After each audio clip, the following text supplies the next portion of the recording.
La plupart de ce qu'on t'a appris sur l'univers est le produit d'une perspective lente et ennuyeuse. Le vrai potentiel, il se révèle quand tu brises les règles. Par exemple, en voyageant à la vitesse d'une année-lumière par seconde. Impossible, tu vas me dire. Et moi, je te répondrai que les limites de ton imagination ne sont pas les limites de l'univers. Aujourd'hui, je vais te prouver non seulement ce que tu verrais, mais aussi ce que tu as manqué jusqu'à présent. Si tu veux voir comment je soutiens cette affirmation, n'hésite pas à appuyer sur ce bouton « J'aime ». On verra bien qui a raison.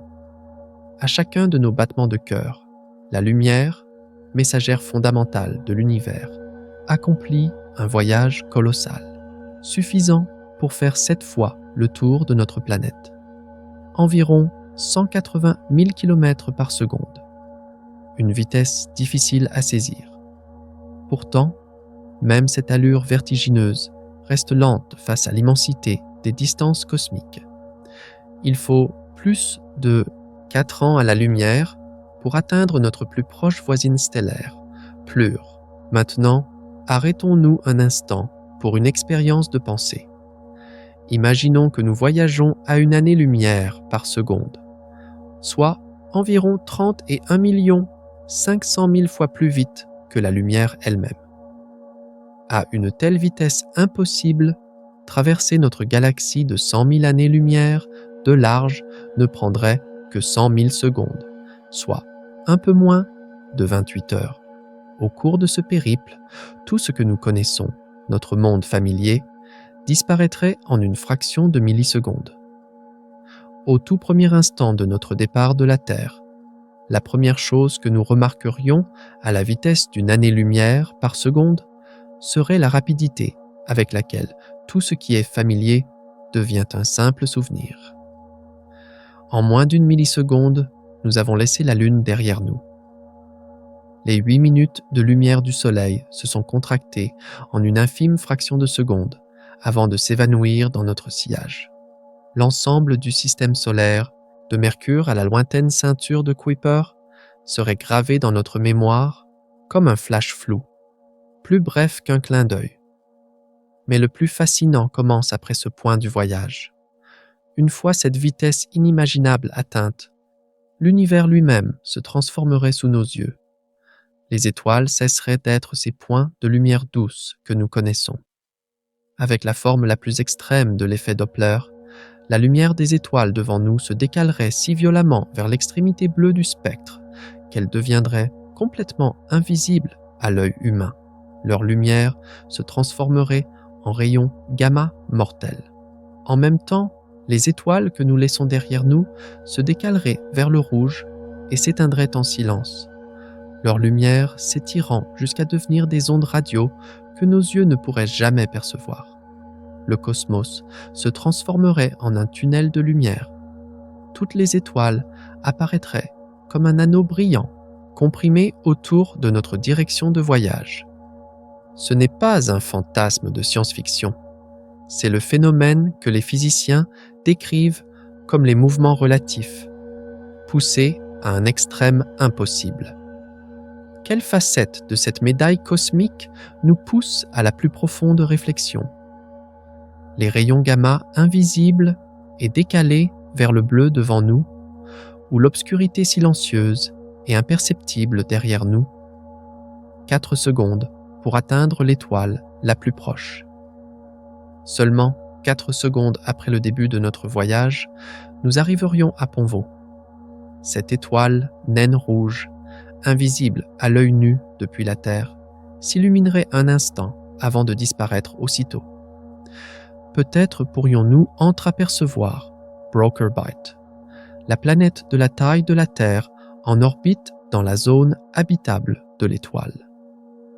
Les scientifiques ont découvert ce monde en 2016 grâce à la méthode de la vitesse radiale qui observe comment la gravité d'une planète fait légèrement osciller sa propre étoile. Mais nous n'aurions pas le temps de nous arrêter pour y regarder de plus près. À une année-lumière par seconde, nous serions déjà en route vers le système Alpha Sauro. Ce système, que nous verrions comme une brillante étoile double si nous pouvions ralentir, n'est qu'un autre éclat de lumière, prisonnier de notre vitesse. Alors que la première minute de notre voyage s'achève, nous avons déjà dépassé des dizaines de systèmes stellaires.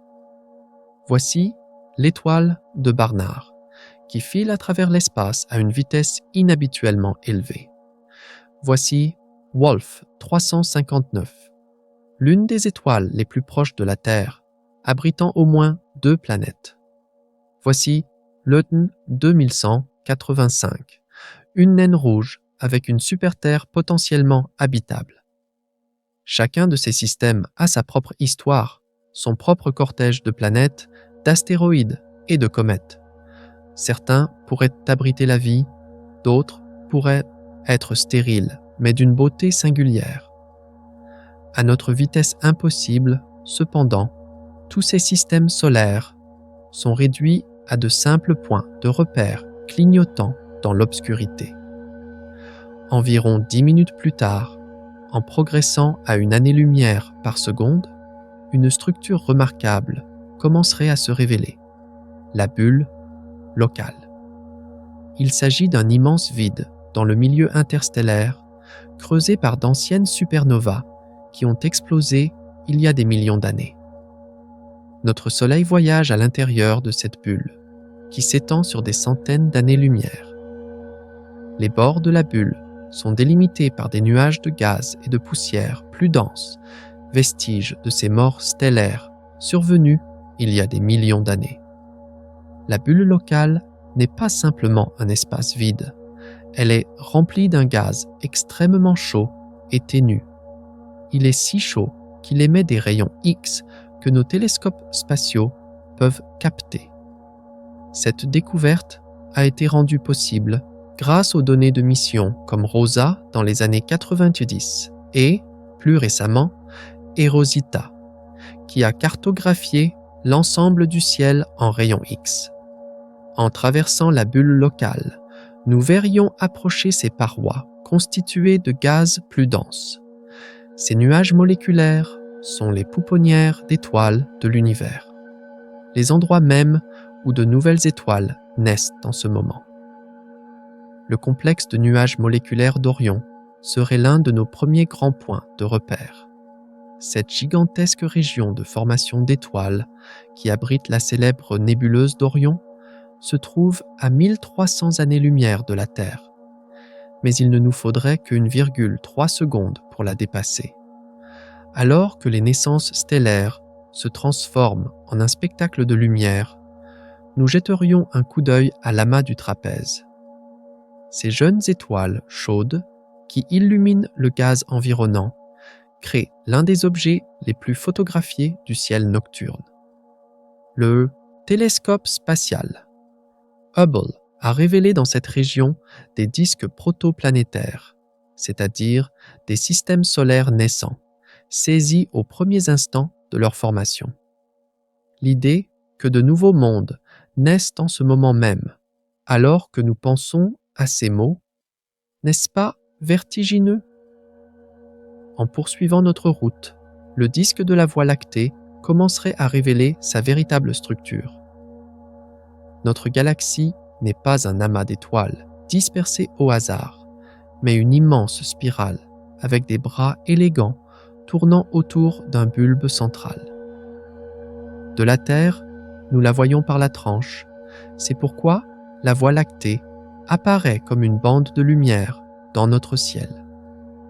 Mais à notre vitesse impossible, nous nous élèverions au-dessus du plan galactique et verrions la structure spirale s'étendre devant nous dans toute sa splendeur. Le bras de Perseus, le bras de Céris, le bras de Scoop-Centaurus, chacun apparaîtrait comme des fleuves denses d'étoiles, de gaz et de poussière, reliés par des ponts de matière et séparés par des régions plus sombres et plus vides. Cette vision de la structure de notre galaxie n'est pas le fruit de l'imagination, mais le résultat de décennies d'observations minutieuses et de cartographie. Un atlas en 3 dimensions de notre demeure cosmique. Les radiotélescopes ont suivi la distribution de l'hydrogène gazeux. Les télescopes infrarouges, comme Spitzer et Weiss, ont regardé à travers la poussière cosmique pour cartographier les régions de formation d'étoiles. Et le satellite Gaia a mesuré les positions et les mouvements précis de plus d'1 milliard d'étoiles, créant la carte en 3 dimensions la plus détaillée de notre galaxie jamais réalisée. 20 secondes après le début de notre voyage, à 20 années-lumière de la Terre, nous traverserions les régions où certaines des exoplanètes les plus fascinantes ont été découvertes. Voici Gliese 6167 cc, une super-Terre située dans la zone habitable de son étoile. Les scientifiques ont également trouvé ce monde grâce à la méthode de la vitesse radiale. Et depuis sa découverte en 2011, il a fait l'objet d'études intensives. Mais à cette vitesse, quelque chose d'étrange se produirait également dans notre perception de l'univers. Le temps, lui-même, perdrait son sens d'une manière qu'Einstein n'aurait jamais eu à calculer. Nous ferions l'expérience d'une sorte de film cosmique ultime. Des cycles de vie entiers d'étoiles sembleraient s'allumer et s'éteindre en un instant.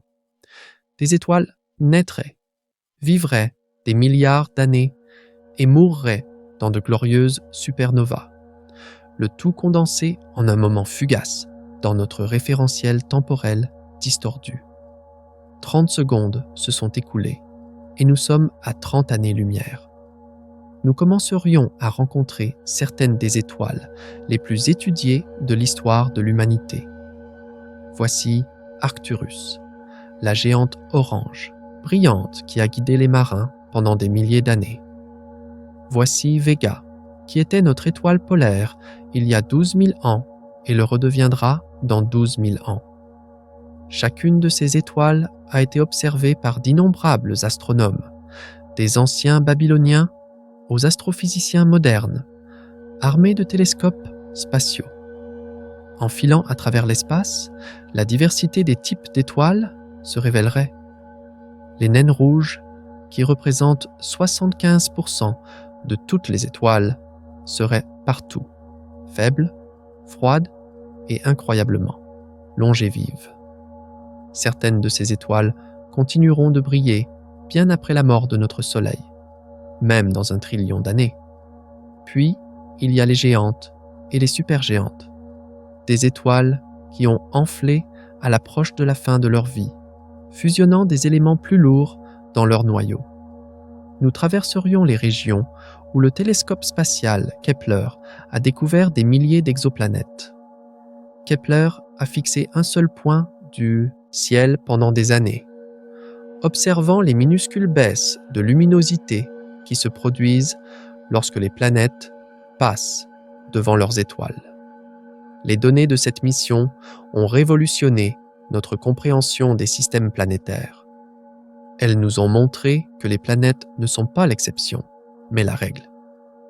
1 minute après le début de notre voyage, nous avons parcouru 60 années-lumière et nous commençons à voir la véritable structure tridimensionnelle de notre voisinage stellaire.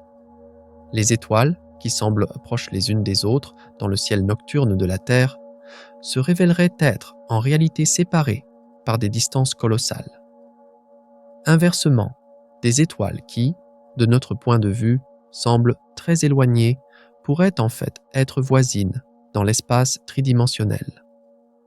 Le ciel nocturne est comme une photographie en 2 dimensions d'une forêt en 3 dimensions. On peut voir tous les arbres, mais sans information supplémentaire, on ne peut pas dire lequel est devant et lequel est derrière. L'astronomie moderne nous a donné cette information supplémentaire. Nous pouvons calculer les distances en mesurant la parallaxe stellaire, le léger décalage de la position apparente d'une étoile lorsque la Terre orbite autour du Soleil. En analysant le spectre de la lumière d'une étoile, nous pouvons déterminer si elle se déplace vers nous ou s'éloigne de nous. Ce sont ces mesures laborieuses et précises qui nous ont permis de construire la carte en 3 dimensions de notre voisinage cosmique. 2 minutes se sont écoulées. Nous avons parcouru 120 années-lumière et nous traversons des régions riches en histoire stellaire. Voici les Pléiades, les 7 sœurs, un amas d'étoiles bleues et chaudes nées du même nuage de gaz il y a environ 100 millions d'années. Depuis la Terre, nous les voyons comme un groupe serré, mais à notre vitesse, nous les verrions telles qu'elles sont réellement. Une association lâche d'étoiles qui se séparent lentement en vieillissant. Voici l'amas des Hyades, l'amas d'étoiles le plus proche de la Terre. Ces étoiles partagent un mouvement commun dans l'espace, se déplaçant toutes dans la même direction, comme un banc de poissons cosmiques. Ce mouvement commun a été l'une des premières preuves que les amas d'étoiles ne sont pas de simples alignements aléatoires dans le ciel, mais de véritables associations physiques. En filant vers l'extérieur, nous commencerions à rencontrer les vestiges de la mort stellaire. Les nébuleuses planétaires. Contrairement à ce que leur nom suggère, elles n'ont rien à voir avec les planètes. Elles apparaîtraient comme des coquilles de gaz incandescents, éjectées dans l'espace par des étoiles mourantes. La nébuleuse de l'Anneau, la nébuleuse de l'Altaire, la nébuleuse de l'Œil de Chat. Chacune est le dernier souffle d'une étoile, une dernière explosion de beauté avant de sombrer dans l'obscurité. Ces nébuleuses sont éphémères à l'échelle cosmique, n'existant que quelques dizaines de milliers d'années avant de se disperser dans l'espace. Mais pendant ce court laps de temps, elles créent certaines des structures les plus époustouflantes de l'univers. Le télescope spatial Hubble a révélé des détails incroyables dans ces objets. Des jets, des nœuds, des coquilles et des filaments de gaz brillants dans toutes les couleurs du spectre. 5 minutes après le début de notre voyage, nous avons parcouru 300 années-lumière et nous entrons dans les régions où vivent et meurent les étoiles massives. L'association Cygne OB2 abrite certaines des étoiles les plus massives et les plus brillantes de notre galaxie. Ces géantes stellaires vivent vite et meurent jeunes, consommant leur carburant nucléaire en seulement quelques millions d'années. Et quand ces étoiles massives meurent, elles ne le font pas en silence. Elles explosent en supernova, éclipsant brièvement des galaxies entières. Les restes de ces explosions seraient parsemés sur notre chemin. La nébuleuse du Crabe est l'héritage d'une supernova observée par les astronomes chinois en 1054. La nébuleuse du Voile est la coquille encore en expansion d'une étoile qui a explosé il y a 10 000 ans. Ces restes de supernova sont bien plus que des cimetières cosmiques. Ce sont les usines à éléments qui créent et distribuent les éléments lourds qui rendent les planètes et la vie possible. Le calcium de nos os, le fer de notre sang, l'or de nos bijoux, tout a été forgé dans les fourneaux nucléaires d'étoiles mortes il y a longtemps et dispersées dans l'espace par des explosions de supernovas. 10 minutes se sont écoulées, nous avons parcouru 600 années-lumière et la véritable ampleur de la galaxie commence à devenir évidente. Nous verrions que les étoiles ne sont pas réparties au hasard, mais suivent des motifs spécifiques. Les bras spiraux apparaîtraient comme des ondes de densité se propageant à travers le disque galactique. Les régions de formation d'étoiles se distingueraient comme des nœuds brillants le long de ces bras, tandis que les régions plus anciennes luiraient de la lueur rougeâtre des étoiles vieillissantes. Le milieu interstellaire, le gaz et la poussière entre les étoiles, révéleraient sa structure complexe. Des nuages sombres bloquant la lumière des étoiles en arrière-plan, des nébuleuses en émission brillant en rouge grâce à l'hydrogène alpha, des nébuleuses par réflexion paraissant bleues à cause de la lumière stellaire diffusée, et d'immenses superbulles creusées par les vents stellaires et les supernovas. Ce n'est pas un espace vide que nous traversons, c'est un écosystème dynamique, en constante évolution, où les étoiles naissent, vivent et meurent. La matière est continuellement recyclée dans une danse cosmique sans fin. Les télescopes modernes, opérant sur l'ensemble du spectre électromagnétique, ont révélé cet univers caché pour nous. Les radiotélescopes ont dévoilé le gaz moléculaire froid. Les télescopes infrarouges ont percé les nuages de poussière. Et les télescopes à rayons X ont mis en lumière le gaz chaud et les événements violents. Alors, qu'est-ce qui captive le plus notre curiosité? La naissance éblouissante de nouvelles étoiles dans les nébuleuses scintillantes, ou la promesse de cette obscurité silencieuse et ancienne qui leur a donné naissance. À la 15e minute de notre impossible voyage, nous nous sommes éloignés de 900 années-lumière de notre foyer. À cette distance, nous traverserions des régions qui révèlent la beauté féroce de l'évolution stellaire. La nébuleuse de la Rosette, s'épanouissant comme les pétales d'une rose cosmique, défilerait à nos côtés dans sa splendeur de 50 années-lumière de large. De jeunes étoiles ont creusé une cavité au cœur de leur nuage natal, créant l'un des paysages les plus photographiés de l'espace lointain. Mais ici, une réalité deviendrait de plus en plus évidente. La galaxie n'est pas un tableau statique, tout est en mouvement. Les étoiles orbitent autour du centre galactique. Les nuages de gaz entrent en collision et fusionnent. Les bras spiraux ondulent à travers l'espace comme des tsunamis cosmiques. Ce paysage, qui semble si paisible vu de la Terre, est en réalité un tourbillon d'activité lorsque l'on prend en compte la profonde échelle du temps. Notre Soleil, par exemple, effectue une orbite autour de la galaxie tous les 230 millions d'années. C'est ce que nous appelons une année galactique. La dernière fois que notre système solaire était à ce point, les dinosaures faisaient leurs premiers pas sur Terre. Et cette orbite n'est pas un simple cercle. Les étoiles oscillent au-dessus et en dessous du plan galactique, entrent et sortent des bras spiraux et connaissent occasionnellement des rencontres rapprochées avec d'autres étoiles. Les interactions stellaires façonnent le tissu même de la vie galactique. À notre vitesse impossible, nous verrions partout les preuves de ces interactions stellaires. Des étoiles binaires enfermées dans une étreinte gravitationnelle. Des systèmes d'étoiles multiples aux dynamiques orbitales complexes. Des étoiles éjectées de leur lieu de naissance par des frondes gravitationnelles, dérivant maintenant seules dans l'espace. Même dans l'espace apparemment vide, il est fascinant de penser comment ces interactions constantes façonnent le destin des étoiles, n'est-ce pas? 22 minutes, et la distance que nous avons laissée derrière nous atteint 1200 années-lumière. Nous serions maintenant confrontés à l'une des révélations les plus profondes de l'astronomie moderne. L'univers regorge de mondes. La mission TESS, lancée en 2018, a découvert des milliers de planètes candidates en surveillant les baisses de luminosité momentanées des étoiles proches. Et la plupart de ces mondes ne ressemblent à rien dans notre système solaire. Des Jupiters chauds, orbitant plus près de leurs étoiles que Mercure.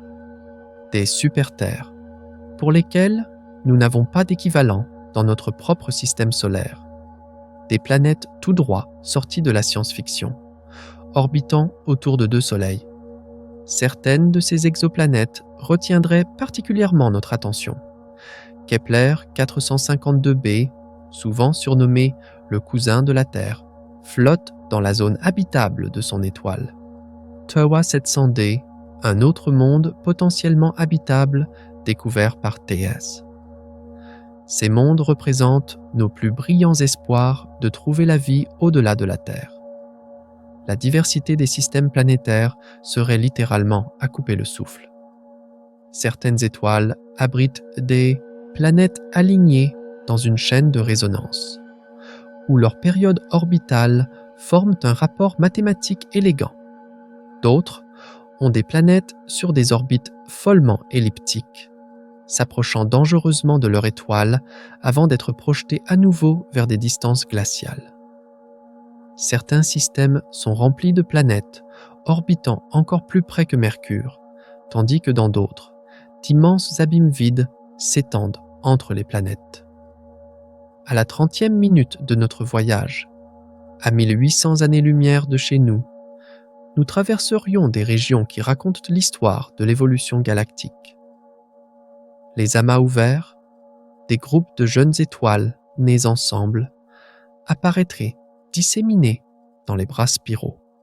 Ces amas se dispersent lentement sur des centaines de millions d'années, leurs étoiles se séparant pour se fondre dans la population galactique générale. Dans le halo de notre galaxie, au-dessus et au-dessous du plan galactique, les amas globulaires se révéleraient. Ces anciennes cités stellaires abritent des centaines de milliers d'étoiles entassées dans des sphères de seulement quelques dizaines d'années-lumière de diamètre. Ce sont certains des objets les plus anciens de notre galaxie, formés il y a plus de 12 milliards d'années, lorsque l'univers était encore très jeune. Les étoiles de ces amas ont été témoins de presque toute l'histoire de l'évolution cosmique. La chimie de la galaxie se révélerait à travers les spectres des étoiles. Il est impossible de trouver des étoiles de première génération, composées presque entièrement d'hydrogène et d'hélium primordiaux. Elles ont vécu vite et sont mortes il y a longtemps.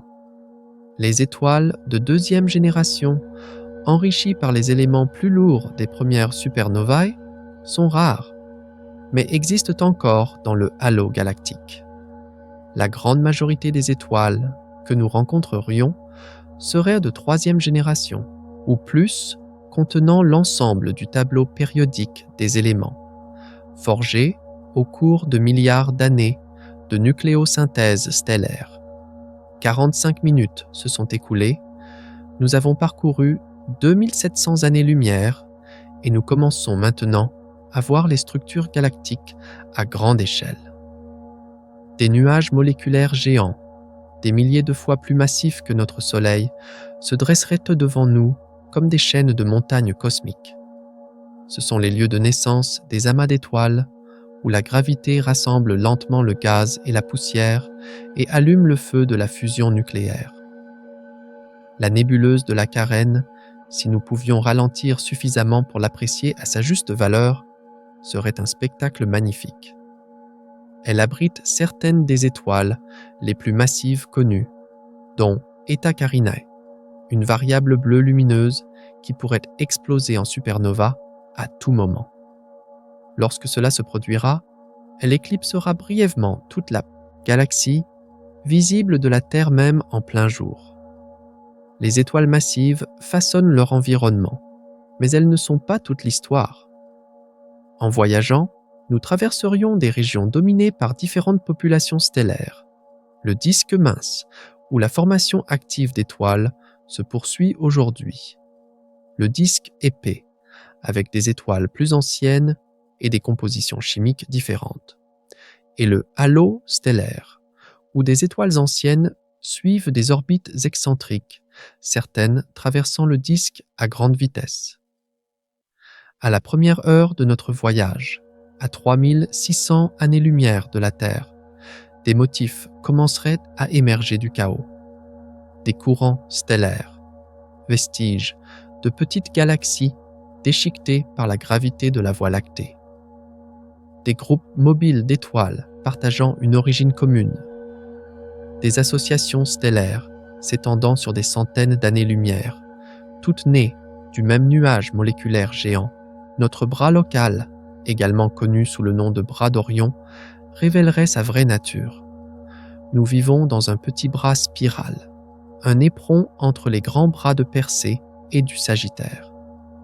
Il est difficile d'en voir toute l'étendue depuis notre position à l'intérieur, mais à notre vitesse impossible. Nous le verrions comme une rivière d'étoiles, de gaz et de poussière serpentant à travers l'espace sur des milliers d'années-lumière. Les nébuleuses sombres se dresseraient comme des silhouettes spectaculaires sur une toile d'étoiles. La nébuleuse de la tête de cheval, la nébuleuse de la pipe, le sombre Doudad. Ces nuages de poussière et de gaz absorbent la lumière des étoiles derrière eux, créant certaines des formes les plus reconnaissables de l'astronomie. Mais ils sont plus que de belles images. Ces nuages sombres sont les berceaux où naîtra la prochaine génération d'étoiles, perpétuant à jamais le cycle de la naissance et de la mort stellaire. Alors que nous approchons de la fin de cette première heure de voyage, une vérité profonde se clarifie. Nous ne voyageons pas seulement dans l'espace, mais aussi dans le temps. La lumière de chaque étoile que nous voyons a quitté celle-ci à un moment différent du passé. Cette étoile a 10 années-lumière de distance. Nous la voyons telle qu'elle était il y a 10 ans. Cette nébuleuse a 1000 années-lumière. Sa lumière est partie alors que la Terre vivait le Moyen Âge. Ce décalage lumineux cosmique nous murmure une vérité profonde. En voyageant vers l'extérieur, nous remontons également les profondeurs de l'histoire. Plus nous regardons loin, plus nous voyons l'univers jeune. C'est une machine à remonter le temps, naturel, tissée dans la trame même de l'espace-temps. Alors, quelle époque choisirions-nous de voir ? Le passé jeune et chaotique ou le présent ordonné de notre voisinage cosmique ? À la 90e minute de notre voyage impossible, nous avions parcouru 5400 années-lumière. À cette distance de la Terre, nous approcherions du bord lointain du bras local et commencerions à traverser le vide qui s'étend jusqu'au bras de Persée. Cette région entre les bras n'est pas entièrement vide. Elle est peuplée d'étoiles plus anciennes et de régions de formation d'étoiles diffuses. Mais la densité y est nettement inférieure à celle du cœur des bras spiraux. Le bras de Persée se dresserait devant nous comme une rivière scintillante dans l'espace. C'est l'un des principaux bras spiraux de la Voie lactée, regorgeant de jeunes étoiles chaudes, de nébuleuses et de formations d'étoiles actives. De la Terre, nous voyons des parties de ce bras dans la constellation de Persée. Mais ce n'est qu'une petite section d'une structure massive qui s'enroule autour d'une partie importante de la galaxie. En entrant dans le bras de Persée, la différence serait immédiatement perceptible. La densité stellaire augmenterait. Des associations OB massives, des groupes des étoiles les plus chaudes et les plus massives, brilleraient d'une lumière bleu-blanc. Ces géantes stellaires émettent tellement d'énergie qu'elles creusent d'énormes bulles dans le milieu interstellaire environnant, créant des cavités remplies de gaz chaud émettant des rayons X. 2 heures se sont écoulées. Nous avons parcouru 7200 années-lumière et nous rencontrons certains des objets les plus extrêmes de la galaxie. Le complexe Cygnus X1, l'une des régions de formation d'étoiles les plus actives de la Voie lactée, mettrait en scène une naissance stellaire à l'échelle industrielle. Des milliers de jeunes étoiles, encore enveloppées dans leur cocon natal, deviendraient visibles en lumière infrarouge. C'est là que l'astronomie moderne entre en scène dans toute sa splendeur. Le télescope spatial Spitzer, qui a terminé sa mission en 2020, a utilisé sa vision infrarouge pour regarder à travers la poussière cosmique et révéler ces pouponnières d'étoiles cachées. Maintenant, le télescope spatial James Webb poursuit ce travail avec une résolution sans précédent, nous montrant des proto-étoiles au tout premier stade de leur formation, avec les disques autour d'elles qui formeront éventuellement des planètes. Nous passerions à côté des étoiles Wolf-Rayet, des étoiles massives sur leur lit de mort. Ces étoiles, qui éjectent leurs couches externes dans l'espace par de puissants vents stellaires, sont si chaudes qu'elles brillent principalement en lumière ultraviolette, et leurs vents peuvent atteindre des vitesses de plusieurs milliers de kilomètres par seconde. Lorsqu'elles exploseront finalement en supernovae, elles compteront parmi les événements les plus énergétiques de l'univers. La diversité des fins stellaires se déploierait devant nous dans toute sa gloire. Les naines blanches, les braises refroidissantes d'étoiles semblables au Soleil seraient parsemées sur notre chemin. Ces vestiges de la taille de la Terre ont une densité ahurissante. Une cuillère à café de matière de naine blanche pèserait autant qu'une voiture. Certaines seraient solitaires, se refroidissant lentement vers l'obscurité cosmique. D'autres existeraient dans des systèmes binaires, volant de la matière à leur étoile compagne et s'embrasant occasionnellement en novae. Les étoiles à neutrons seraient encore plus extrêmes. Ces vestiges de la taille d'une ville d'étoiles massives concentrent plus de masse que notre Soleil dans une sphère de seulement 20 km de diamètre. Leur densité est si grande que les atomes eux-mêmes sont écrasés, ne laissant qu'une soupe de neutrons. Certaines tournent des centaines de fois par seconde, projetant des faisceaux réguliers de rayonnement dans l'espace, tels des phares cosmiques que nous appelons pulsars. À la 3e heure de notre voyage, à 10 800 années-lumière de la Terre, nous serions au cœur du bras de Persée. L'écologie galactique se révélerait dans toute sa magnificence. Un cycle de naissance, de mort et de renaissance opérant à des échelles cosmiques. Les restes de supernovas d'étoiles mortes, il y a des millions d'années, déclencheraient de nouvelles vagues de formation d'étoiles, car les ondes de choc qu'elles créent compriment les nuages de gaz voisins. L'enrichissement chimique de la galaxie deviendrait apparent dans les signatures des spectres des différentes étoiles. Chaque génération d'étoiles ajoute plus d'éléments lourds au mélange cosmique. Nous verrions cette distribution clairement. Les étoiles plus proches du centre galactique ont tendance à être plus riches en métaux, tandis que celles des régions extérieures sont plus pauvres en métaux. Ce gradient de métallicité cosmique raconte l'histoire de la façon dont les galaxies construisent des peptidei, éléments, au fil du temps. 4 heures se sont écoulées. Nous avons parcouru 14 400 années-lumière et nous commencerions à saisir la véritable ampleur des structures galactiques. Des complexes de formation d'étoiles massifs s'étendraient sur des centaines d'années-lumière.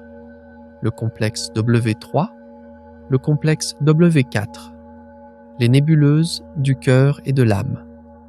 Ce ne sont pas des objets isolés, mais des parties d'un vaste réseau de formation d'étoiles qui s'étend le long du bras spiral. Et à cette échelle, le rôle de la matière noire deviendrait de plus en plus évident. Bien qu'invisible, la matière noire constitue environ 85% de toute la matière de la galaxie. Son influence gravitationnelle façonne les orbites des étoiles, maintient les bras spiraux ensemble et s'étend bien au-delà du disque visible dans un halo massif. Sans matière noire, la galaxie se désintégrerait. La matière que nous voyons n'a tout simplement pas assez de gravité pour tout maintenir ensemble. C'est en traversant ces régions que nous comprendrions comment le satellite Gaïa a radicalement changé notre compréhension des mouvements stellaires. Lancé en 2013, Gaïa a mesuré les positions et les vitesses de plus d'1 milliard d'étoiles avec une précision sans précédent. Ces données ont révélé des courants stellaires, des groupes en mouvement et la dynamique complexe du disque galactique avec des détails extraordinaires.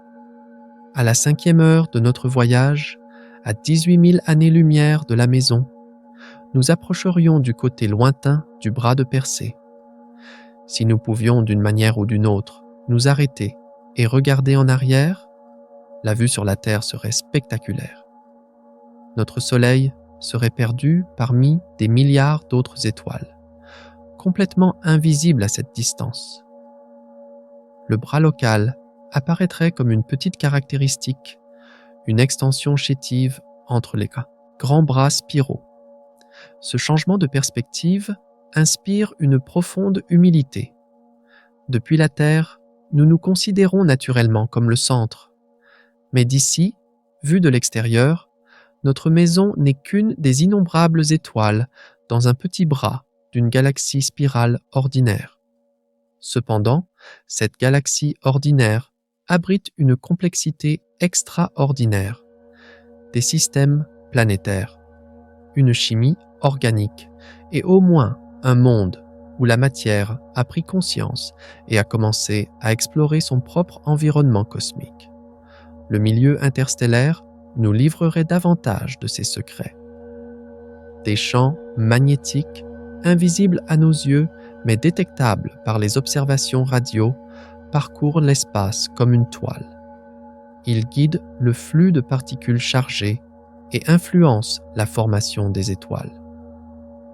Les rayons cosmiques, des particules à haute énergie accélérées par les supernovas et d'autres événements violents, passeraient à côté de nous à une vitesse proche de celle de la lumière, transportant des informations sur les phénomènes les plus énergétiques de la galaxie. 7 heures se sont écoulées. Nous étions à 25 200 années-lumière de la Terre, et nous remarquerions que quelque chose change. La galaxie s'amincit, les étoiles se raréfient, les nébuleuses brillantes diminuent. Nous entrons maintenant dans le bras extérieur, parfois aussi appelé le bras du cygne, l'une des caractéristiques spirales plus éloignées de la Voie lactée. Le bras extérieur raconte une histoire différente. Ces régions se sont formées plus tard dans l'histoire galactique, construites à partir de gaz, qui a mis plus de temps à se déposer dans le disque. Les étoiles ici ont tendance à être plus jeunes et plus pauvres en métaux que leurs cousines galactiques intérieures. C'est comme regarder un chapitre plus récent dans le livre de l'évolution stellaire de la galaxie. Mais il ne faut pas confondre extérieur avec vide. Le bras extérieur abrite ses propres paysages magnifiques. Des régions de formation d'étoiles massives illuminent encore l'obscurité.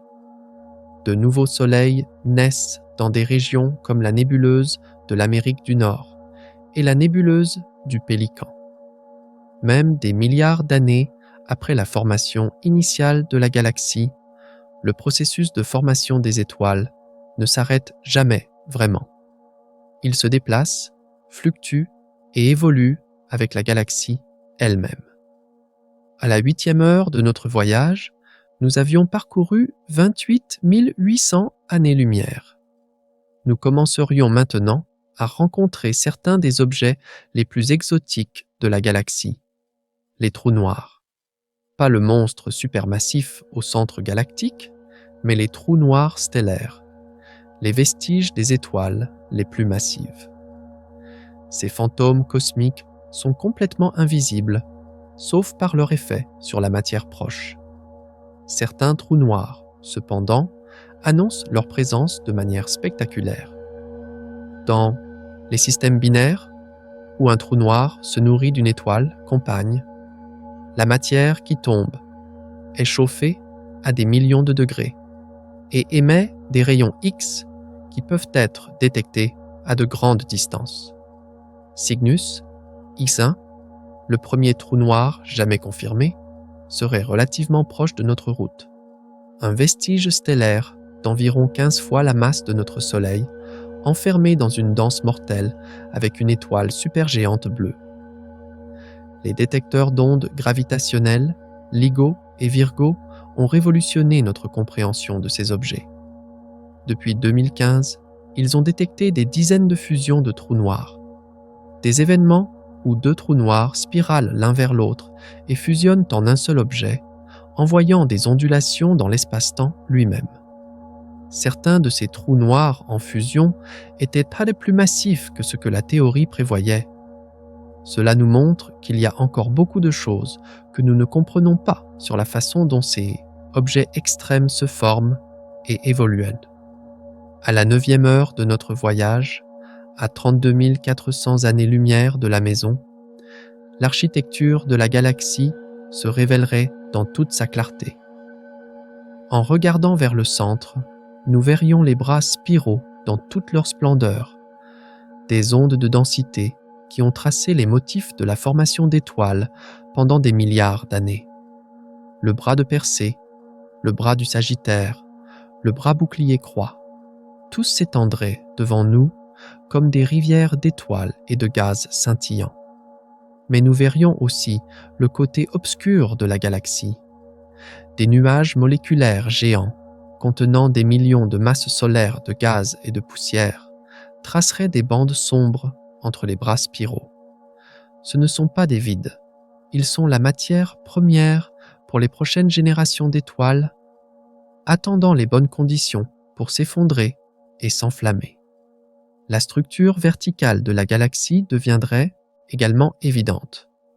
Le disque mince, d'environ 1000 années-lumière d'épaisseur seulement, où se déroule la plupart de la formation d'étoiles, et au-dessus, le disque épais, peuplé d'étoiles plus anciennes, et le halo, qui s'étend bien au-dessus et au-dessous du plan galactique. Nous pourrions rencontrer des étoiles à grande vitesse, éjectées du disque par des rencontres gravitationnelles, qui suivent maintenant de longues orbites en boucle à travers le halo. 10 heures se sont écoulées. À 36 000 années-lumière de la Terre, nous entrerions maintenant dans une véritable région frontalière. Ici, si loin, l'influence du centre galactique s'affaiblit. Les étoiles orbitent plus lentement, mettant plus de temps à compléter leurs orbites autour de la galaxie. La structure des bras spiraux devient moins prononcée, plus diffuse. C'est là que nos connaissances sont moins certaines. Il est difficile d'étudier le côté lointain de la galaxie depuis la Terre, car notre regard doit traverser le centre galactique dense. Les radiotélescopes peuvent percer cette poussière et des études comme Papyrus Drave ont cartographié les emplacements des régions de formation d'étoiles dans toute la galaxie. Mais il y a encore beaucoup de choses que nous ne savons pas sur ces régions éloignées. Quels secrets pourraient se cacher de l'autre côté de notre propre galaxie? 11 heures se sont écoulées. Nous avons parcouru 39 600 années-lumière et nous rencontrerions des régions où la galaxie est en pleine croissance. Des courants de gaz, probablement arrachés à des galaxies satellites plus petites ou affluents de l'espace intergalactique, apparaîtraient comme de faibles filaments. Ce recyclage cosmique est la façon dont les galaxies maintiennent leur formation d'étoiles pendant des milliards d'années. À l'horizon, les galaxies satellites, les plus importantes de notre galaxie, les petits et grands nuages de Magellan, deviendraient visibles. Ces galaxies irrégulières sont prises dans le piège gravitationnel de la Voie lactée, lentement déchiquetées par les forces de marée. Le courant de Magellan, une rivière de gaz arrachée à ces galaxies, s'étend sur une grande partie du ciel austral tel qu'il est vu de la Terre. À la 12e heure de notre voyage impossible, à 43 200 années-lumière de la maison, la galaxie commencerait à se sentir solitaire. La densité stellaire continue de chuter. Les amas d'étoiles brillants et les nébuleuses qui dominent la galaxie intérieure sont maintenant très rares. Les étoiles individuelles sont séparées par de plus grandes distances, comme des îles de lumière isolées dans une mer d'obscurité grandissante. Mais même ici, il y a des merveilles. D'anciens amas globulaires orbitent dans cette région, des reliques des tout premiers jours de la galaxie. Certains contiennent des étoiles de plus de 13 milliards d'années, formées lorsque l'univers lui-même avait moins d'1 milliard d'années. Ces fossiles stellaires portent les signatures chimiques de l'univers primitif, où seul l'hydrogène, l'hélium et des traces de lithium existaient. Le halo de matière noire de la galaxie s'étendrait bien au-delà des étoiles que nous voyons. Cet échafaudage invisible maintient la galaxie ensemble. Sa gravité empêche le disque en rotation de se disperser. La matière noire reste l'un des plus grands mystères de l'astronomie. Nous savons qu'elle existe en raison de ses effets gravitationnels, mais sa vraie nature reste un secret, malgré des décennies de recherche. 13 heures se sont écoulées. Nous avons parcouru 46 800 années-lumière et nous approchons maintenant du bord du disque galactique. La structure spirale distincte s'est estompée. Les étoiles sont devenues une population diffuse, suivant des orbites de plus en plus excentriques. Certaines sont des membres du halo galactique, des étoiles anciennes qui ont été témoins de presque toute l'histoire de la Voie lactée. Ici, nous pourrions rencontrer des étoiles hyper véloces, les recordman de vitesse stellaire, projetées vers l'extérieur à des vitesses si élevées qu'elles échapperont complètement à la galaxie. Ces étoiles ont probablement été éjectées du centre galactique, arrachées à leurs orbites par des rencontres rapprochées avec le trou noir supermassif. Ce sont des exilés cosmiques, condamnés à errer dans l'obscurité entre les galaxies pour l'éternité. À la 14e heure de notre incroyable voyage, à 50 400 années-lumière de la Terre, nous avions atteint le bord du disque principal de la Voie lactée. Mais la galaxie ne s'arrête pas brusquement ici. Elle s'estompe lentement, un peu comme une grande ville qui cède la place d'abord à des banlieues, puis à la campagne, et enfin à une nature sauvage intacte. Les étoiles deviennent de plus en plus rares, séparées par d'immenses abîmes d'espace presque vides. Ici, si loin, nous rencontrerions certains des plus anciens habitants de la galaxie. Les étoiles du halo, formées il y a plus de 12 milliards d'années. Alors que notre galaxie s'assemblait encore à partir de fragments plus petits, ces étoiles ont des caractéristiques différentes de leurs sœurs du disque. Elles sont pauvres en métaux, car elles sont nées avant que plusieurs générations de supernovas n'aient enrichi le gaz de la galaxie en éléments lourds. Elles suivent des orbites sauvages et excentriques, plongeant à angle droit dans le disque avant d'être projetées à nouveau dans les profondeurs du halo. La vue en arrière vers le centre galactique serait à couper le souffle. Pour la première fois, nous verrions la Voie lactée telle que les observateurs d'autres galaxies la voient. Une magnifique spirale, tracée par des milliards de jeunes étoiles bleues et de nébuleuses incandescentes. Le bulbe central brillerait de la lueur dorée des étoiles plus anciennes, si densément entassées qu'elles se fondent en une lueur continue. 15 heures se sont écoulées. Nous avons parcouru 54 000 années-lumière et nous entrons maintenant dans le royaume des galaxies satellites. La Voie lactée n'existe pas de manière isolée dans l'univers. Elle est entourée d'un cortège de galaxies plus petites, prises dans son piège gravitationnel. Certaines, comme la galaxie naine elliptique du Sagittaire, sont en train d'être activement déchiquetées. Leurs étoiles s'écoulent dans de longues queues de marée qui entourent notre galaxie. Ces interactions galactiques ne sont pas douces. Lorsque les galaxies entrent en collision, leurs étoiles se heurtent rarement. L'espace est trop vaste pour cela. Mais les forces gravitationnelles remodèlent les deux galaxies, déclenchant des sursauts de formation d'étoiles et redistribuant la matière à des échelles massives. Dans la structure de la Voie lactée, nous voyons les preuves de fusion passée, des courants d'étoiles suivant des orbites similaires, les fantômes de galaxies mortes depuis longtemps. À la 16e heure de notre voyage, à 57 600 années-lumière de la maison, le sentiment de solitude s'approfondirait. Des années-lumière s'étendent maintenant entre les étoiles individuelles. La lueur familière du disque galactique s'est estompée en un scintillement lointain. Nous sommes maintenant dans le halo galactique lui-même, une région à peu près sphérique qui s'étend à des centaines de milliers d'années-lumière du centre galactique. Mais le halo n'est pas vide. La matière noire y règne en maître. Sa masse invisible dépasse de loin celle des étoiles visibles dispersées. Comme des cités anciennes, les amas globulaires orbitent dans cet espace. Des systèmes stellaires, autonomes qui sont restés largement inchangés pendant des milliards d'années. Le grand amas globulaire d'Hercule, Messier 13, entasse des centaines de milliers d'étoiles dans une sphère de seulement quelques années-lumière de diamètre. 17 heures se sont écoulées.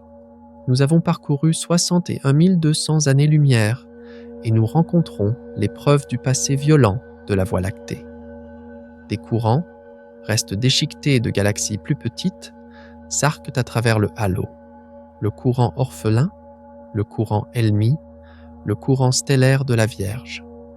Chacun raconte l'histoire d'une galaxie qui s'est approchée trop près et en a payé le prix ultime. Ces courants sont les fossiles de l'évolution galactique. En étudiant leurs étoiles, les astronomes peuvent reconstruire les propriétés des galaxies originales et comprendre comment la Voie lactée a grandi par cannibalisme cosmique. C'est un processus qui se poursuit encore aujourd'hui. La naine du Sagittaire est en train d'être digérée et les nuages de Magellan finiront par subir le même sort. 18 heures. 18 heures se sont écoulées depuis le début de notre voyage. Nous étions à 64 800 années-lumière de la Terre et la Voie lactée apparaîtrait maintenant comme une île de lumière lointaine. Nous sommes plus éloignés du centre galactique que même la plupart des amas globulaires de la galaxie. Les étoiles ici sont de véritables voyageuses, suivant des orbites qui les emmènent à des centaines de milliers d'années-lumière du disque.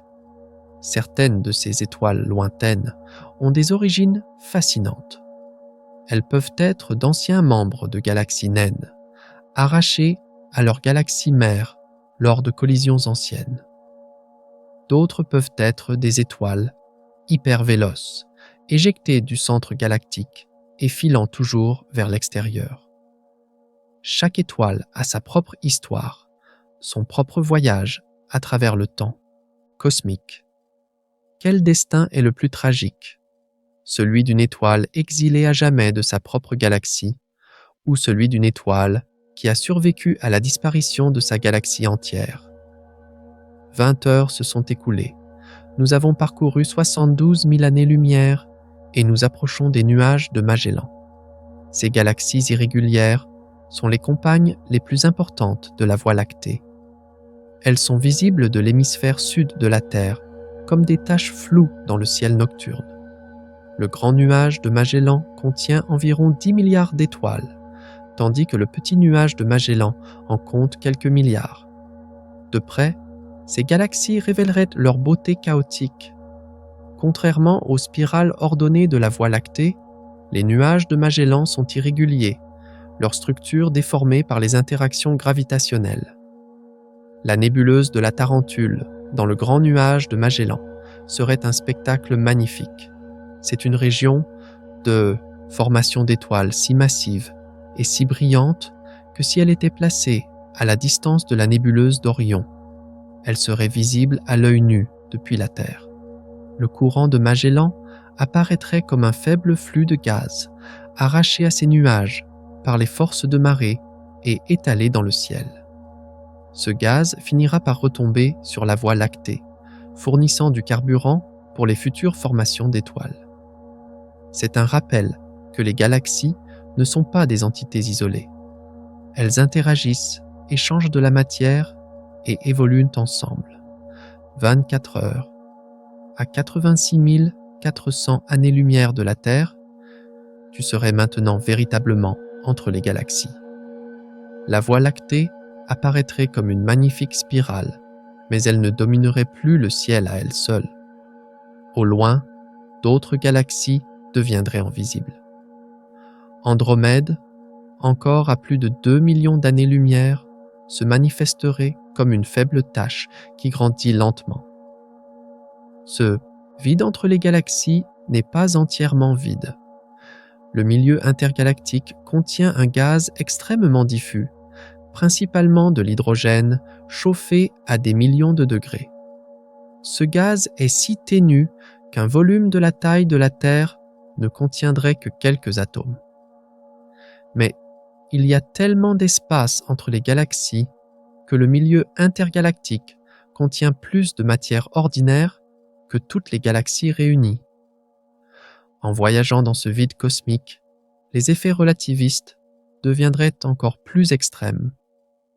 À notre vitesse impossible d'une année-lumière par seconde, le fond diffus cosmologique, la rémanence du Big Bang, serait décalé vers le bleu en rayons gamma mortels dans notre direction de voyage. Derrière nous, il serait décalé vers le rouge en longues ondes radio. 28 heures après le début de notre voyage, à 100 000 années-lumière de la Terre, la Voie lactée apparaîtrait enfin derrière nous comme une galaxie spirale complète, ne remplissant plus toute notre vue.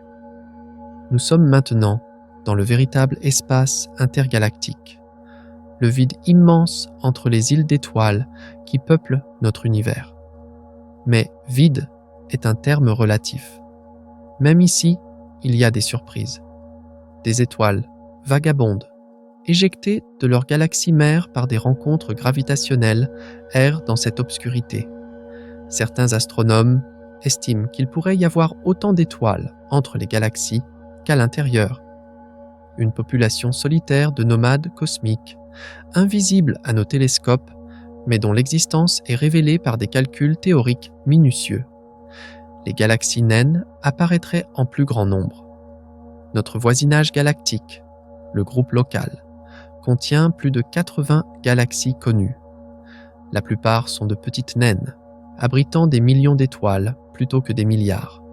Fornax, Carina, Draco, Léo, une multitude de galaxies compagnes, orbitant autour de la Voie lactée comme des papillons, de nuit autour d'une flamme. Ces galaxies naines sont des laboratoires pour comprendre la matière noire. Elles sont si petites et si faibles que la matière noire représente plus de 99% de leur masse totale. Sans la colle gravitationnelle de la matière noire, ces galaxies se seraient désintégrées depuis longtemps. Leur existence même est l'une de nos preuves les plus solides de la réalité de la matière noire. 36 heures se sont écoulées. Nous avons parcouru 129 600 années-lumière et des motifs commenceraient à émerger de cette distribution apparemment aléatoire. Les galaxies ne sont pas réparties uniformément dans l'espace. Elles sont organisées en groupes, en amas et en filaments massifs qui s'étendent à travers le cosmos. Nous voyageons le long d'une de ces autoroutes cosmiques, suivant les chemins gravitationnels qui relient les galaxies sur des millions d'années-lumière. Le groupe local révélerait sa vraie nature. Un rassemblement dominé par deux spirales géantes, la Voie lactée et Andromède, avec une troisième grande galaxie, le Triangle, dans un rôle de soutien. Ces trois galaxies et leurs satellites sont liés par la gravité, destinés à fusionner en une seule galaxie elliptique géante au cours des prochains milliards d'années. Un mariage cosmique inévitable. Les simulations informatiques montrent cette future fusion en détail. Dans environ 4 milliards d'années, Andromède et la Voie lactée feront leur premier passage rapproché. Les galaxies se déformeront mutuellement, projetant des étoiles dans de longues queues de marée. Elles se sépareront, puis se rejoindront, pour finalement se fondre en une seule galaxie surnommée Milkomeda. Notre ciel nocturne, pendant cette fusion, sera un spectacle magnifique, rempli de formations d'étoiles et de feux d'artifice cosmiques. 2 jours après le début de notre voyage, à 172 008, 100 années-lumière de la maison, les plus petits membres du groupe local passeraient à côté de nous comme des îles cosmiques. La plupart de ces galaxies sont à peine visibles de la Terre et nécessitent de longues expositions avec de grands télescopes pour être détectées.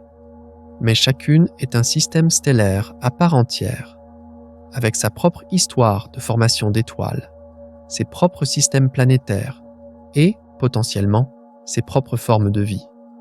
La diversité serait frappante. Des galaxies elliptiques dont la formation d'étoiles a depuis longtemps cessé, brillant de la lueur rouge des étoiles vieillissantes. Des galaxies irrégulières, chaotiques et magnifiques, formant encore de nouvelles étoiles, par sursauts sporadiques, et des sphéroïdes naines, si diffuses qu'elles sont difficiles à distinguer de l'arrière-plan, mais maintenues ensemble par d'immenses halos de matière noire. 3 jours se sont écoulés, nous avons parcouru 259 200 années-lumière et nous approchons de la moitié du chemin vers Andromède. Le vide entre la Voie lactée et Andromède n'est pas désert. Des courants de gaz relient les galaxies et une population de petites galaxies remplit l'espace intermédiaire. On pense que certaines de ces galaxies sont étirées et déformées par l'attraction gravitationnelle des deux géantes. Des nuages de gaz à grande vitesse, filant à travers l'espace intergalactique, seraient fois visibles. Certains de ces nuages sont les vestiges de galaxies détruites. D'autres pourraient être de la matière pure, inchangée depuis l'univers primitif, tombant pour la première fois dans le groupe local. Lorsque ces nuages heurtent le disque d'une galaxie, ils peuvent déclencher des sursauts de formation d'étoiles, donnant naissance à de nouvelles générations d'étoiles. 4 jours après le début de notre voyage impossible à 345 600 années-lumière de la Terre, Andromède commencerait à dominer notre champ de vision. Notre plus proche voisine galactique majeure est un spectacle magnifique. Une galaxie spirale, un peu plus grande que la Voie lactée, contenant peut-être 1 trillion d'étoiles. De la Terre, nous la voyons presque par la tranche, mais de notre point de vue, sa structure spirale serait clairement visible. Andromède a aussi sa propre collection de galaxies satellites. M32 et M110 sont les plus importantes, mais des dizaines de naines plus petites orbitent autour de la spirale géante. Ces satellites portent les cicatrices d'interactions passées. M32 semble être le noyau dépouillé d'une galaxie autrefois plus grande, ses régions extérieures, arrachées par la gravité d'Andromède. 5 jours se sont écoulés. Nous avons parcouru 432 000 années-lumière et nous verrions les preuves de collisions passées dans la structure d'Andromède. Des tasses courants d'étoiles, les restes de satellites cannibalisés, s'enroulent autour de la galaxie. Le disque de la galaxie montre des déformations et des distorsions, preuve d'interactions gravitationnelles.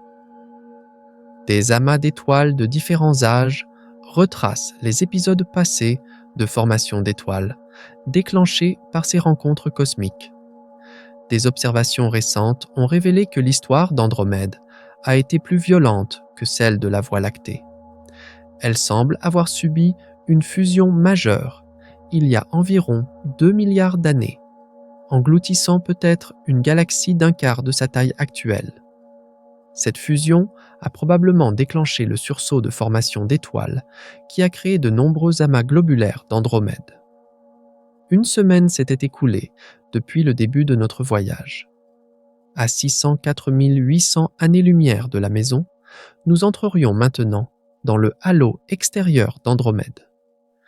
Tout comme la Voie lactée, Andromède est entourée d'une vaste sphère de matière noire, d'étoiles anciennes et d'amas globulaires. La transition de l'espace intergalactique au halo galactique est un processus graduel, marqué par une augmentation lente de la densité stellaire plutôt que par une frontière abrupte. Les amas globulaires d'Andromède seraient un spectacle magnifique. Cette galaxie abrite plus de 400 de ces anciennes cités stellaires, une richesse comparée aux quelques 150 amas de la Voie lactée.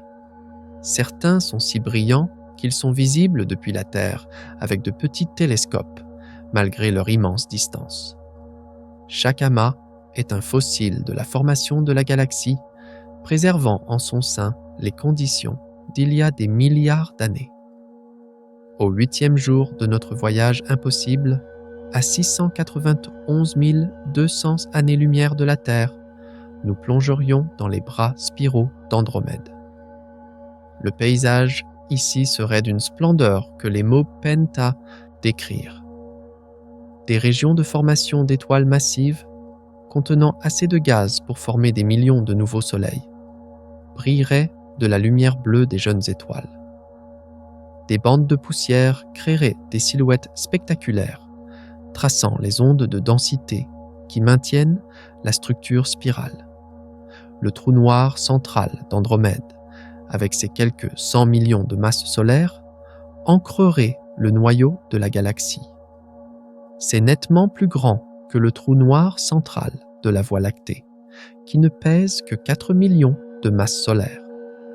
Cette différence nous murmure quelque chose de profond sur la façon dont les galaxies évoluent. Les galaxies plus massives ont tendance à avoir des trous noirs centraux plus massifs, ce qui suggère un lien profond entre la croissance galactique et la croissance des trous noirs. 10 jours se sont écoulés, nous avons parcouru 864 000 années-lumière et nous émergeons du côté lointain d'Andromède, regardant en arrière vers 2 magnifiques spirales, notre propre galaxie et notre première grande voisine galactique.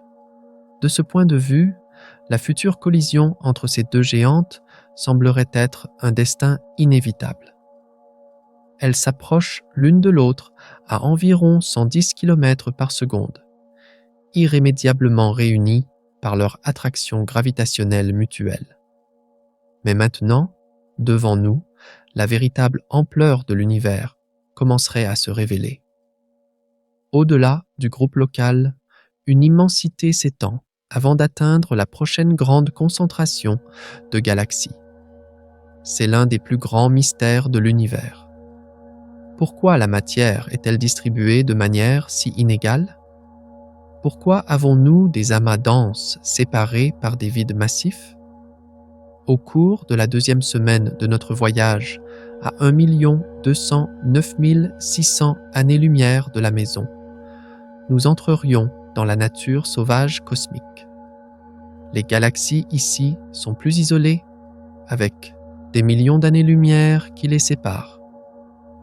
Chacune est un univers insulaire, traçant son propre chemin à travers le temps cosmique, évoluant dans un isolement relatif. Nous passerions à côté de galaxies qui défient notre compréhension de la physique, des galaxies ultra-diffuses, aussi grandes que la Voie lactée, mais avec seulement 1% d'étoiles.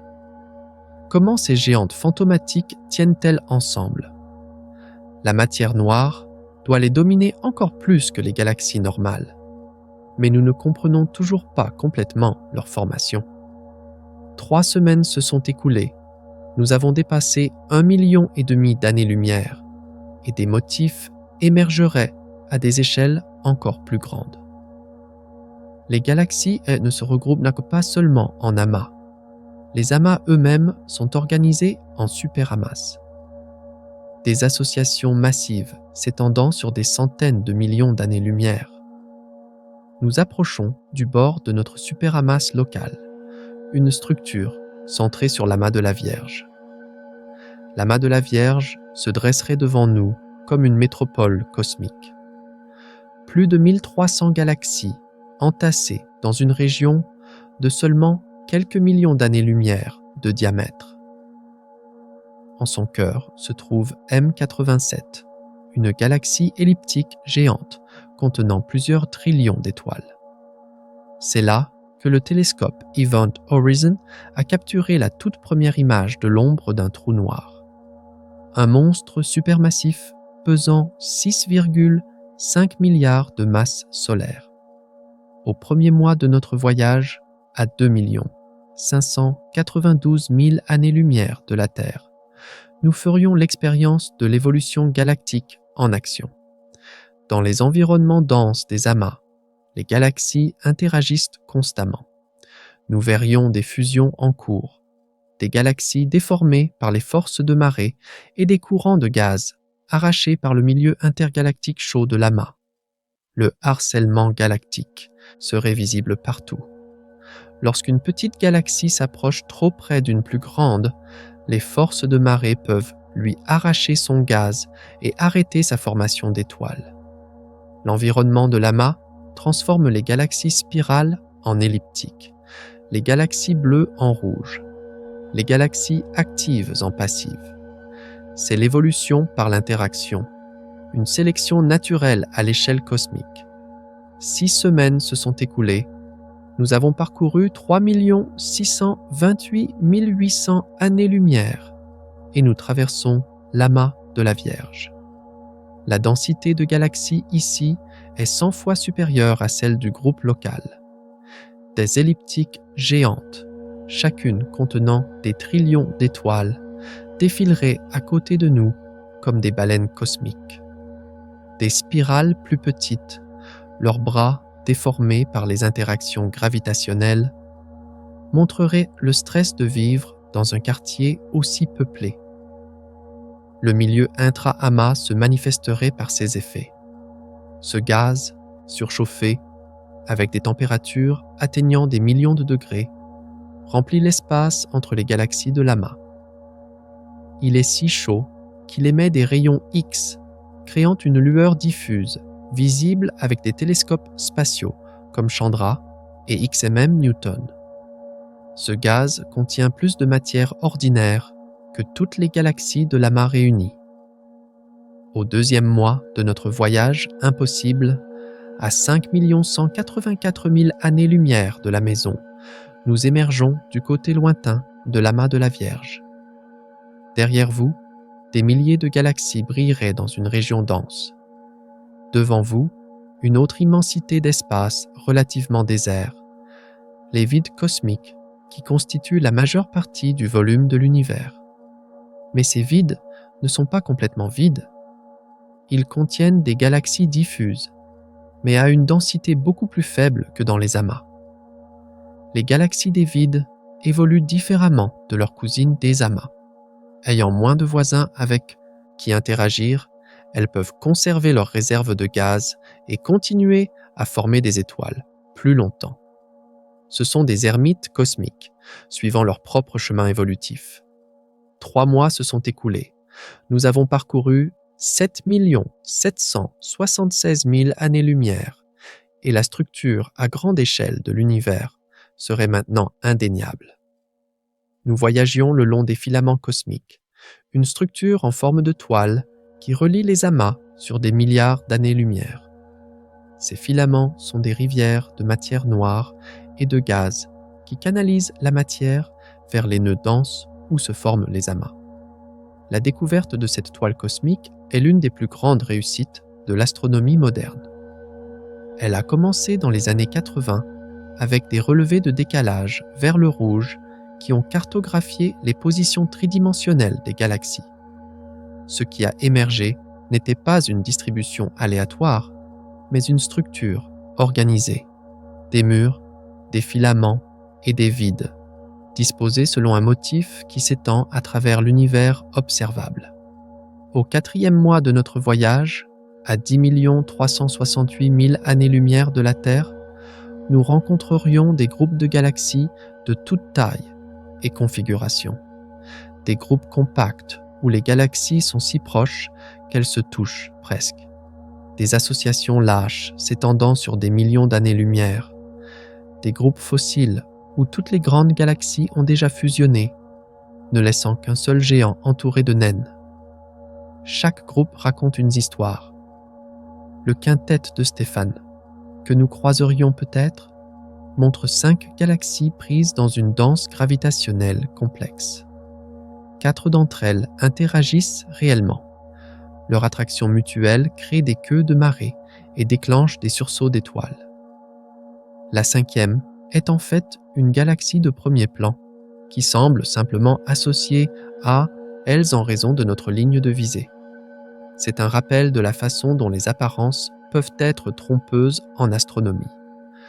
Au 6e mois de notre voyage impossible, à 15 552 000 années-lumière de la maison, nous ferions l'expérience de l'univers à des échelles qui défient l'entendement humain.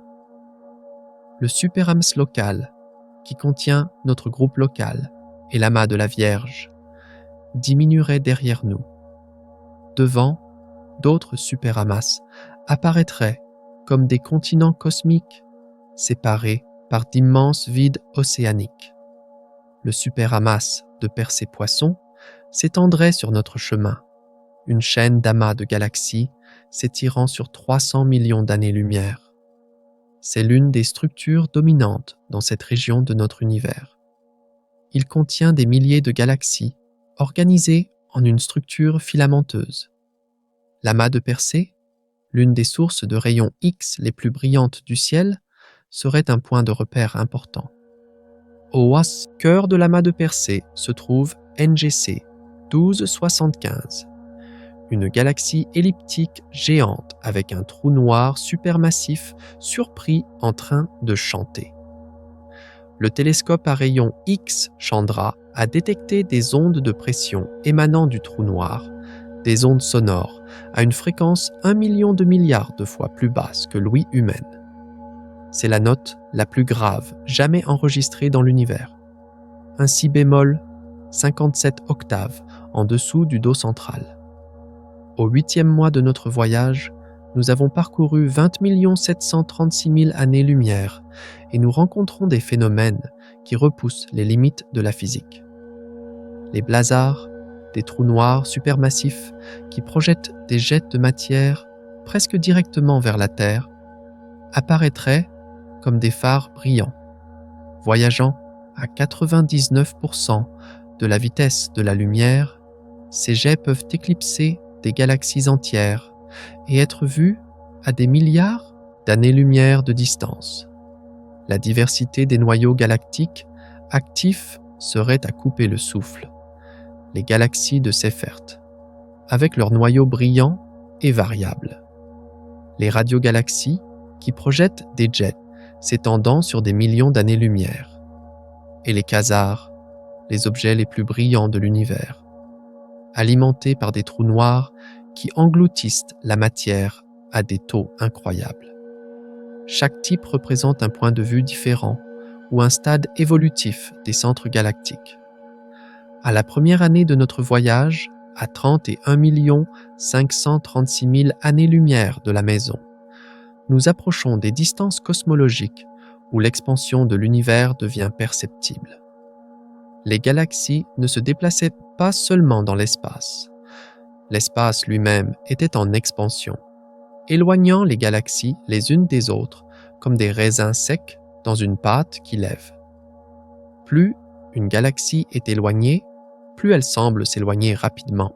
La découverte de cette expansion cosmique a été l'une des découvertes les plus bouleversantes du XXe siècle.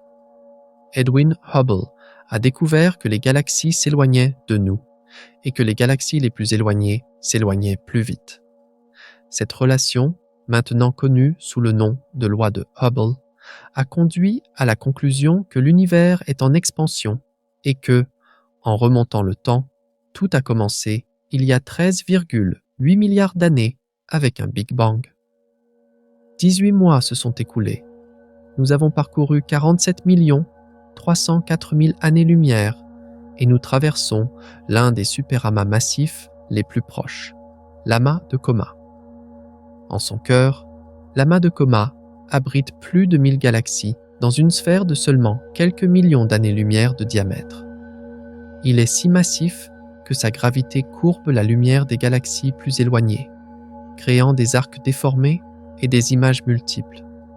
Nous verrions la lentille gravitationnelle en action. Fritz Zwicky a étudié l'amas de Coma dans les années 30 et a fait une découverte choquante. Les galaxies se déplaçaient trop vite pour être maintenues ensemble par la seule gravité de la matière visible. Il a postulé l'existence de la matière noire, une matière invisible fournissant la gravité supplémentaire. Il a fallu des décennies pour que son idée soit acceptée. Mais nous savons maintenant que la matière noire domine la masse de tous les amas de galaxies. À la deuxième année de notre voyage impossible, à 63 072 000 années-lumière de la Terre, l'univers révélerait pleinement sa structure hiérarchique. Les superamas eux-mêmes sont organisés en motifs encore plus grands. Le Grand Mur, découvert en 1989, est une feuille de galaxie s'étendant sur 500 millions d'années-lumière. Le Grand Mur de Sloan, découvert en 2003, est encore plus grand. Ces murs et filaments entourent d'immenses vides, des régions où les galaxies sont rares. Le vide du Bouvier, que nous longerions peut-être, est une région à peu près sphérique de 330 millions d'années-lumière de diamètre, ne contenant qu'une poignée de galaxies. On l'appelle parfois le Grand Rien, une bulle cosmique dans la structure spumeuse de l'univers. 3 ans se sont écoulés. Nous avons parcouru 94 608 000 années-lumière et nous rencontrons les chantiers de construction de l'univers. Les proto-amas, des régions où les amas de galaxies sont encore en formation, montreraient la structure de l'univers en train de s'assembler. Ces régions sont riches en galaxies formant des étoiles. Leur activité est déclenchée par la densité croissante à mesure que la gravité rassemble la matière, éloignant les galaxies les unes des autres comme des raisins secs dans une pâte qui lève. Plus une galaxie est éloignée, plus elle semble s'éloigner rapidement. La découverte de cette expansion cosmique a été l'une des découvertes les plus bouleversantes du XXe siècle. Edwin Hubble a découvert que les galaxies s'éloignaient de nous et que les galaxies les plus éloignées s'éloignaient plus vite. Cette relation, maintenant connue sous le nom de loi de Hubble, a conduit à la conclusion que l'univers est en expansion et que, en remontant le temps, tout a commencé il y a 13,8 milliards d'années avec un Big Bang. 18 mois se sont écoulés. Nous avons parcouru 47 304 000 années-lumière et nous traversons l'un des superamas massifs les plus proches, l'amas de Coma. En son cœur, l'amas de Coma abrite plus de 1000 galaxies dans une sphère de seulement quelques millions d'années-lumière de diamètre. Il est si massif que sa gravité courbe la lumière des galaxies plus éloignées, créant des arcs déformés et des images multiples. Nous verrions la lentille gravitationnelle en action. Fritz Zwicky a étudié l'amas de Coma dans les années 30 et a fait une découverte choquante. Les galaxies se déplaçaient trop vite pour être maintenues ensemble par la seule gravité de la matière visible. Il a postulé l'existence de la matière noire, une matière invisible fournissant la gravité supplémentaire. Il a fallu des décennies pour que son idée soit acceptée. Mais nous savons maintenant que la matière noire domine la masse de tous les amas de galaxies. À la deuxième année de notre voyage impossible, à 63 072 000 années-lumière de la Terre, l'univers révélerait pleinement sa structure hiérarchique. Les superamas eux-mêmes sont organisés en motifs encore plus grands. Le Grand Mur, découvert en 1989, est une feuille de galaxie s'étendant sur 500 millions d'années-lumière. Le Grand Mur de Sloan, découvert en 2003, est encore plus grand. Ces murs et filaments entourent d'immenses vides, des régions où les galaxies sont rares. Le vide du Bouvier, que nous longerions peut-être, est une région à peu près sphérique de 330 millions d'années-lumière de diamètre, ne contenant qu'une poignée de galaxies. On l'appelle parfois le Grand Rien, une bulle cosmique dans la structure spumeuse de l'univers. 3 ans se sont écoulés. Nous avons parcouru 94 608 000 années-lumière et nous rencontrons les chantiers de construction de l'univers. Les proto-amas, des régions où les amas de galaxies sont encore en formation, montreraient la structure de l'univers en train de s'assembler. Ces régions sont riches en galaxies formant des étoiles. Leur activité est déclenchée par la densité croissante à mesure que la gravité rassemble la matière. Des filaments de gaz s'étendant comme une toile d'araignée cosmique. Dans ce chantier de milliards d'années, de nouvelles galaxies naissent. La trame de l'univers est tissée fil par fil.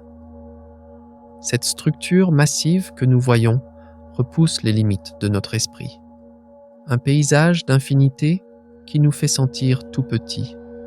Mais si je te disais que tout ce que nous avons vu, toutes ces galaxies et les fils qui les relient, n'est qu'un grain de sable sur la véritable carte de l'univers? Et si la véritable histoire se cachait au-delà de cette toile brillante, dans ce vide profond et silencieux? Le télescope spatial James Webb a regardé dans cette obscurité et nous a murmuré quelque chose sur les véritables dimensions de l'univers que nous n'aurions jamais pu imaginer auparavant. Dans la prochaine partie, nous lèverons le voile sur le secret derrière ce murmure. Nous découvrirons à quel point cette toile cosmique que nous avons vue n'est qu'une goutte dans un océan immense. Pour nous rejoindre dans ce voyage vertigineux, n'oublie pas de t'abonner. D'ici là, restez sous les étoiles, que l'univers soit ton rêve.